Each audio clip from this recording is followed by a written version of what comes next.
Right here. Just hold that real quick. Simply involved in this. I'm not going to It's alright. I respect what you do. Doesn't look I do great. respect that you're trying to help out the Everglades. I realize my ass is now homeless because of the things you've done. You put many people out of business. You put thousands of people on the street. You're taking food out of kids' mouths, and you're doing it over improper information. If you'd have come to any of us, we have a disagreement. We have a huge disagreement. I've written you over 2,000 letters without one being received back. I've sent you over 1,000 emails in the past 6 months. I have records and documentation of all of it. I've sent certified mail that was sent back to my home. I've done everything I can to reach out to you and talk with you. This is the only opportunity I get. I want to let you know that you are putting people out. You have heard the opportunity to show our younger generation these animals.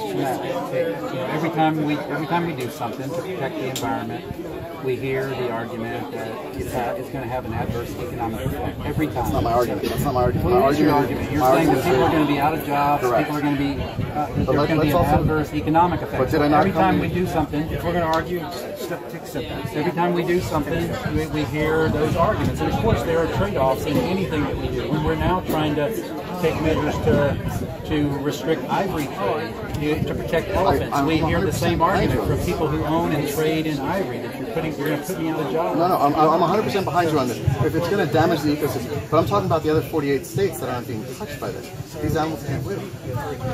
I understand you've heard my concerns, but I'm just going to... Let me clarify something.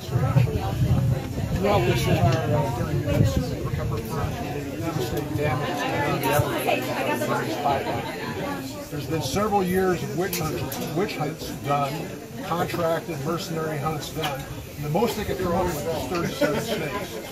By my own account with Fish and Wildlife Service and with the Florida Commission, there's never been one person arrested that's been on the books for 10 or 15 years about letting a wild animal loose in the Everglades. Not one. There's never been an incentive for anybody to release a wild python into the Everglades, a pet python in the Everglades. Why do you keep harping over and over about this devastation? The numbers aren't there either. It was found in the Everglades, or there's never been anybody arrested for releasing one in the Everglades. Regardless of whether there's ever been anybody arrested for releasing one in the Everglades, the science python in the Everglades is incontrovertible. USGS Science is wrong. I got the original beta publication done by the two authors at the time. And it's completely wrong. You don't want to hear the truth. You want to keep propagating.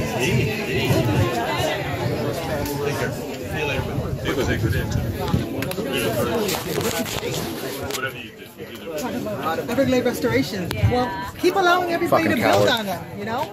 Jesus. Hey, Matt, do I come step over?